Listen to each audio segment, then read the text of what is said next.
ગુજરાતની 25 લોકસભા બેઠક માટે 7 મેના રોજ મતદાન થશે, તેને લઈને ચૂંટણી પંચ દ્વારા તમામ પ્રકારની તૈયારી કરી દેવામાં આવી છે.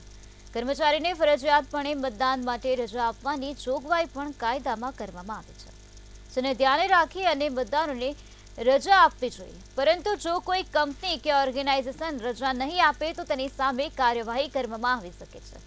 ગાંધીનગર જિલ્લામાં કર્મચારીને જો મતદાન કરવા માટે રજા ના મળે તો તે ટોલ ફ્રી નંબર પર ફરિયાદ કરી શકે છે. તેને લઈને ગાંધીનગર અને કલોલ ખાતે 2 કોલ સેન્ટર પણ ઊભા કરવામાં આવ્યા છે.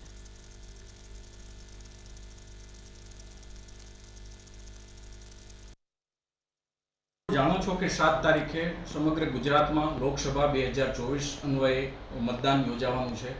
આ મતદાન અંગે દરેક કર્મચારી, દરેક ફેક્ટરીના ઓનર, દરેક કંપની અથવા તો રોજમદાર અથવા તો એમના ત્યાં કામ કરતા દરેક અધિકારી દરેકને આ પોતાના મતાધિકારનો મહત્તમ ઉપયોગ કરી શકે તે માટે લોક પ્રતિનિધિત્વ અધિનિયમ 1951ની કલમ 135B અન્વયે દરેક ફેક્ટરી અથવા તો દરેક કોમર્શિયલ એક્ટિવિટી ધરાવતા એકમે દરેક કર્મચારીને સવેતન રજા આપવાની જોગવાઈ કરવામાં આવી છે.